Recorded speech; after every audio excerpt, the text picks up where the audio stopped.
ძალიან მნიშვნელოვანია, მეგობრებო, მე არ მithქვამს, მაგრამ ეხლა მინდა გითხრათ, რომ იმისათვის, რომ გაგრძელდეს ეს ყველაფერი არხი განვითარდეს, ხო, იცით, რომ საჭიროა სხვადასხვა პროგრამები დაახლოებით 300-400 ლარამდე საჭიროებს ყოველ თვეში ერთხელ, რომ განახდეს ახალი რომ ვიყიდოთ ეს პროგრამები, მონტაჟი, ტექნიკური მხარე და სხვადასხვა ასევე არის იქ კიდე საკითხებიდან მოკლედ ვისაც რა თქმა უნდა გაქვთ შესაძლებლობა, ვისაც გაქვთ სურვილი, შეგიძლიათ მე ყოველ ვიდეოს ქვემოთ კომენტარებში არის სამივე ანგარიში საქართველოს TBC და Liberty და შეგიძლიათ შემოგწიროთ თუნდაც 3 ლარი, თუნდაც ლარი, თუნდაც 5, 10, რა ვიცი 20, 50, ვისაც გაქვს საშუალება და სურვილი და ამით თქვენ რა თქმა უნდა დაეხმარებით არხის განვითარებაში.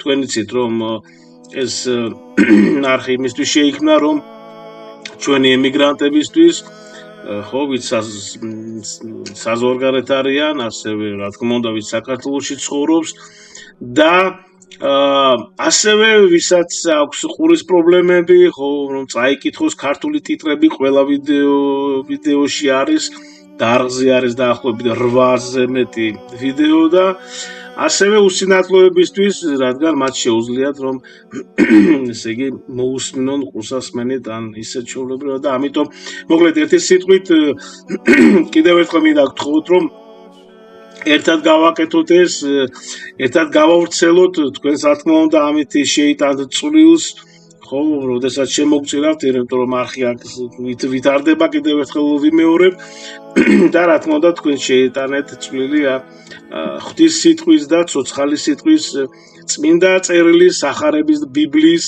გავრცელებაში და უფალმა დაგლოცოთ და შეგიწიროთ და შეგეწიოთ და გაგახაროთ და გაგაძლიეროთ.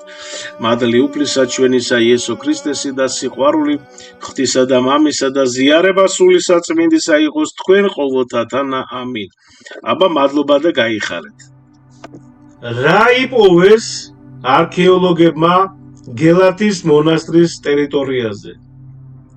მეგობრებო, გელათის მონასტერი საქართველოს ერთ-ერთი უმნიშვნელოვანესი ისტორიული და სულიერი ცენტრია. ის დაარსა დავით აღმაშენებელმა 1106 წელს. ოფიციალური ისტორიული წყაროების მიხედვით გელათი თავიდანვე იყო სამეფო მონასტერი და განათლების ცენტრი, სადაც მოგვიანებით უკვე ჩამოყალიბდა გელათის აკადემია. ეს ადგილი საუკუნეების განმავლობაში წარმოადგენდა როგორც სულიერი ცხოვრების, ისე სახელმწიფოებრივი და კულტურული განვითარების ერთ-ერთი მთავარ კერას საქართველოში. გელათი ასევე მჭიდროდ არის დაკავშირებული ქართველ მეფეთა და დიდებულთა ისტორიულ მემორიალურ ფუნქციასთან და მიიჩნევა ერთ-ერთი უმნიშვნელოვანეს სამარხ კომპლექსად. ეხლა კვლევები გელათში. საქართველოს კულტურული მემკვიდრეობის დაცვის ეროვნული სააგენტოს მიერ განხორციელებული არქეოლოგიური კვლევების ფარგლებში განსაკუთრებით 2019 წელს გელათის მონასტრის ტერიტორიაზე ჩატარდა სამეცნიერო სამუშაოები, ხო? კვლევები მიმდინარეობდა წმინდა გიორგის სახელობის ეკლესიის მიმდებარე ჩრდილოეთ ნაწილში, ასევე კომპლექსის სხვადასხვა მონაკვეთში, სადაც მიწისქვეშა ინფრასტრუქტურისა და სარეაბილიტაციო სამუშაოების დროს გამოიკვეთა ისტორიული, ასე ვთქვათ, ფენები. ეხლა რა აღმოაჩინეს?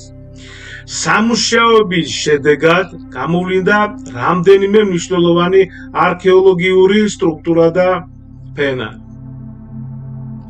სხვადასხვა პერიოდის სამარხული ნაშთები, მათ შორის ქვევრსამარხის ტიპის დაკრძალვის მაგალითები, ხო, შუა საუკუნეების პერიოდის სამეურნეო ნაგებობების კვალი, ხო, ქვევრებისა და მარნის ფუნქციის მქონე სივრცეები, რომლებიც მიუთითებს ღვინის წარმოებისა და შენახვის ტრადიციაზე. წყლის მართვის სისტემის ნაწილი, ხო, და აი სადრენაჟი არხების ნაშთები, სხვადასხვა სამშენებლო ფენა, რომლებიც ასახავს კომპლექსის მრავალ საუკუნოვან განვითარებას. მეგობრებო, არქეოლოგიური მასალა აჩვენებს, რომ გელათის მონასტრის ტერიტორია მხოლოდ საეკლესიო, ასე ვთქვათ, ფუნქციით არ შემოიფარგლებოდა და აქ არსებობდა, ესე იგი, კომპლექსური ინფრასტრუქტურა, რომელიც მოიცავდა როგორც სულიერ, ისე სამეურნეო და ყოველდღიურ ცხოვრების ელემენტებს. ეხლა რა მნიშვნელობა აქვს ამ აღმოჩენებს? ოფიციალური კვლევების მიხედვით ეს არქეოლოგიური მასალა მნიშვნელოვანია, იმიტომ რომ გელათის მონასტრის ისტორია უფრო სრულიად და მრავალ, ასე ვთქვათ, შეანად წარმოგვიდგენს. ხო, აი ნახეთ, აღმოჩენილი ნაშთები ადასტურებს, რომ გელათი იყო ცოცხალი მონასტრული კომპლექსი, სადაც ერთდროულად ვითარდებოდა საეკლესიო ცხოვრება,